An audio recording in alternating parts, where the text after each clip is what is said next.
மாநிலத்தில் அணைக்கட்டுகளில் நீர்மட்டம் உயர்வதை குறித்து பயப்பட வேண்டாம் என்று நீர்வளத்துறை அமைச்சர் ரோஷி அகஸ்டின் கூறினார்.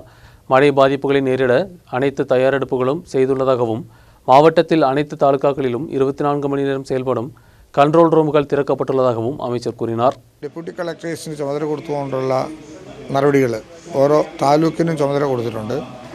അതിനനുസരിച്ചുള്ള കാര്യങ്ങൾ എമർജൻസി സിറ്റുവേഷൻസ് നേരിടാനുള്ള സജ്ജീകരണങ്ങളുണ്ട്. ഡാമുകളിലെ ജലസംഭരണി അതുമായി ബന്ധപ്പെട്ട കാര്യങ്ങൾക്കൊന്നും ബുദ്ധിമുട്ടില്ല. നമുക്കെല്ലാം കപ്പാസിറ്റി ഡാമായി തന്നെ ഇടുക്കി ഡാമും ഉണ്ട്. മുല്ലപ്പെരിയാറിലും രൂക്ഷമായ വിഷയങ്ങളൊന്നും അനുബന്ധമായി തന്നെ വന്നിട്ടില്ല. നന്നായിട്ട് മോണിറ്റർ ചെയ്ത് മുന്നോട്ട് പോകുന്നു. ഈ കാര്യങ്ങളിൽ ഇപ്പോൾ ഒരു ബുദ്ധിമുട്ടുകളൊന്നും നേരിടുന്നില്ല. കാലാവസ്ഥ നന്നാകും എന്ന പ്രതീക്ഷയിലാണ് നിൽക്കുന്നത്. എങ്കിലും മഴ ഇങ്ങനെ തുടരുന്നു എന്നുള്ളത് കൊണ്ട് തന്നെ ജാഗ്രത വേണം. രാത്രികാല യാത്രകളൊക്കെ തന്നെയും പല സ്ഥലങ്ങളിലും നിരോധിച്ചിട്ടുണ്ട്. പിന്നെ അതിരൂക്ഷമായി മഴ വരുന്ന സമയങ്ങളിൽ വിദ്യാലയങ്ങൾക്കൊക്കെ ജില്ലാ കളക്ടർ അവധി പ്രഖ്യാപിച്ചിരുന്നു.